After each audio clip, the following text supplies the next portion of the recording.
Está na moda usar Twitter, Facebook, MySpace, YouTube, as redes sociais onde as pessoas trocam mensagens, opiniões, fotos, vídeos, música. Milhões de internautas publicam blogs, páginas na internet onde qualquer um vira jornalista, escritor, artista. Seria a democratização radical da cultura? Não, declara o repórter inglês Andrew Keane, radicado há muitos anos nos Estados Unidos, que resolveu se insurgir contra a nova fase da internet, mais conhecido como Web 2.0. No livro O Culto do Amador, Keane acusa as novas redes de promoverem a mediocridade e ameaçarem de morte a cultura, o jornalismo, a música e a arte de qualidade. When I was asked to interview you, I was told, oh, he's anti-technology. He wants to abolish the internet. That's what people find when they look up your name in the internet, apparently. What does that tell about both the internet and yourself?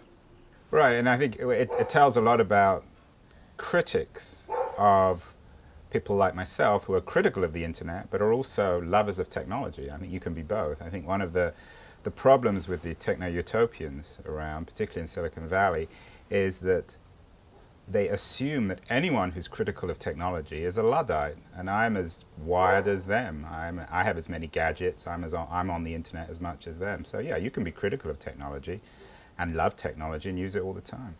Yeah, but you are on Twitter, right? And I'm on everything. I'm on Facebook, Twitter, friend feed, the works. You can't find something that I'm not on. In your Twitter page, it says you describe yourself as the Antichrist of Silicon Valley. What's that? Well, the Antichrist is a little bit of a joke, but Antichrist in the sense that if you have a church, you have a Christ, you have a belief in redemption, you have a belief in miracles, in the apocalypse, and then the rest of the discourse of a religious movement. And every religious movement also attracts critics, and often those critics are described as the Antichrist. So I'm someone who pushed against the religious quality of the Web 2.0 movement and the Silicon Valley utopians who believe that technology could change society and could change individuals. For people who don't know exactly what it is, what is the Web 2.0? So very simple. Web 1.0 was a period in the 90s up until about 1999.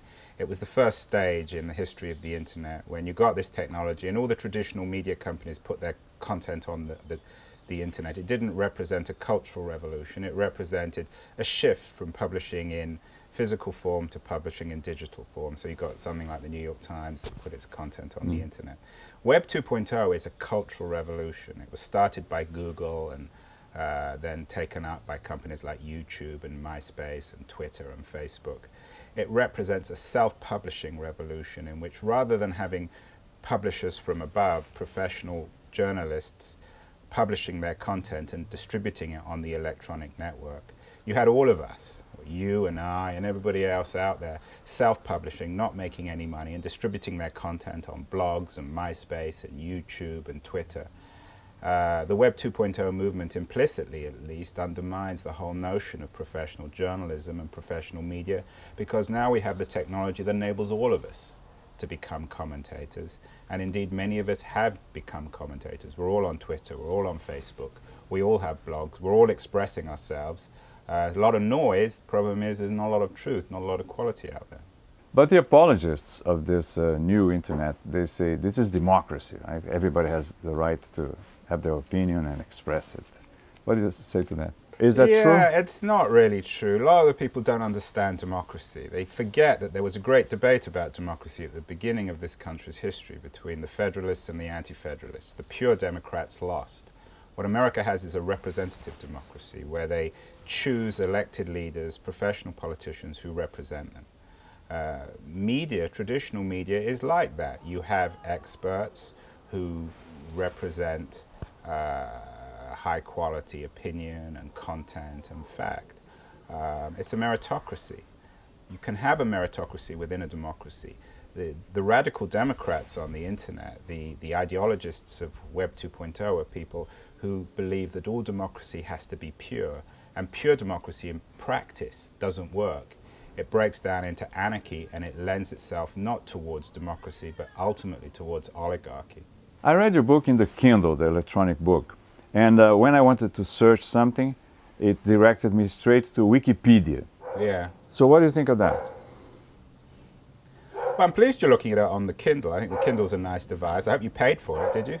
Yeah. Didn't steal my book? No. Oh, good. $10. $10, that's a deal, although I would rather you have spent $24. I get more money if you buy the physical book. But I don't have a problem with you buying the Kindle.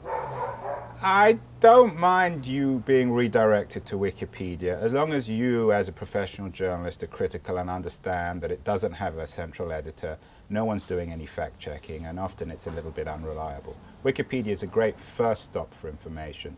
It's not a good last stop. So I don't have a problem with Kindle sending you to Wikipedia, but I am concerned that kids in particular don't understand the editorial process within Wikipedia. They don't understand that in contrast to a traditional book or a traditional encyclopedia, there aren't professional editors fact-checking, making sure that the content in there is actually reliable and accurate. The old media, and I am old media. You look old media. Thank you. The networks, the big, you know, mainstream journalism, they look at this new thing in awe. They think it's fantastic. Twitter covering Iran, things like that. Are they right? I think it reflects American culture. I think that there is, I called my book Cult of the Amateur. You might have called it Cult of the Child. One of the most intriguing and often annoying things in America is when you have these middle-aged people who always tell you that their children know best. The idea that somehow the child, because they're innocent and pure, is a better receptacle of truth and justice and beauty. I got a child and I love my child, but I don't think my child knows more than I do. And I'm much more interested in educating my child than my child educating me. I think the nature of American society lends itself towards kids being so kind of, their innocence being so fetishized that people take that innocence as truth. It's back to Rousseau, it's back to the anti-enlightenment notion. And a lot of these Web 2.0 people have picked this up. It's peculiar about technology. Technology fits into this discourse because, of course, children can come to internet technology and they intuitively understand it. Whereas grown-ups, particularly grown-ups who matured, who developed in an analog world, find the internet and find computers and technology actually quite difficult, quite counterintuitive. I saw in your Twitter profile that you're looking for partners for something called Video from America. What is that? Yeah, well, Alice, do you remember Alistair Cook, the great BBC journalist? He had a famous BBC show called Letter from America. Now, letters are rather old-fashioned. When was the last time you got a letter? Well, I don't. You don't? I never got a letter for years. So we get emails, and emails are even becoming archaic. What we're getting are videos. What I'm excited with is the new iPhone, which I just bought, which allows anyone to record video and then distribute it on YouTube and on the internet. So I thought I would start something, and it's a little bit of a joke, but jokes sometimes are the most serious things. I'm calling it Video from America, in which we can aggregate interesting videos through the iPhone, through YouTube, through the blogosphere, and then distribute those videos around the world. So it's kind of interesting, exciting, fun. I'm not sure if it's a real business, but that's what's nice about Twitter. You can throw out some crazy idea, and I get tons of replies from investors, from partners, from consumers. Some people say, you're crazy, what a stupid idea. Some people say, that's great. Some people say, sure, I'd love to invest in it. Twitter is very immediate. It's very intimate. You have an audience. I've got several thousand followers. And by the way, since we're on TV, I might as well pitch myself. I'm AJ Keen at Twitter. Yeah, I got a good Brazilian following. I don't understand Portuguese, but I love getting Portuguese tweets because I can't understand what they're saying. So even if they're rude, I won't understand it. But who should be the curators? Me. Because I'm smart, right? You seem pretty smart. We're not every blogger thinks they are smart. Yeah, but everyone thinks they're smart. Some people are schmucks, some aren't. I mean, that's the nature of our life. It's a meritocracy. Everyone wants to go to Harvard. Everyone wants to be a doctor. Everyone wants to work for the UN. Everyone wants to run their country. Some people can, some people can't. If we fall into that childish relativism, where everyone is as credible and relevant and smart and virtuous as everyone else, then we're lost as a human race. We have to make calls. The problem with our culture is we live in a world where increasingly self-worth is determined by one's creativity, by the idea that one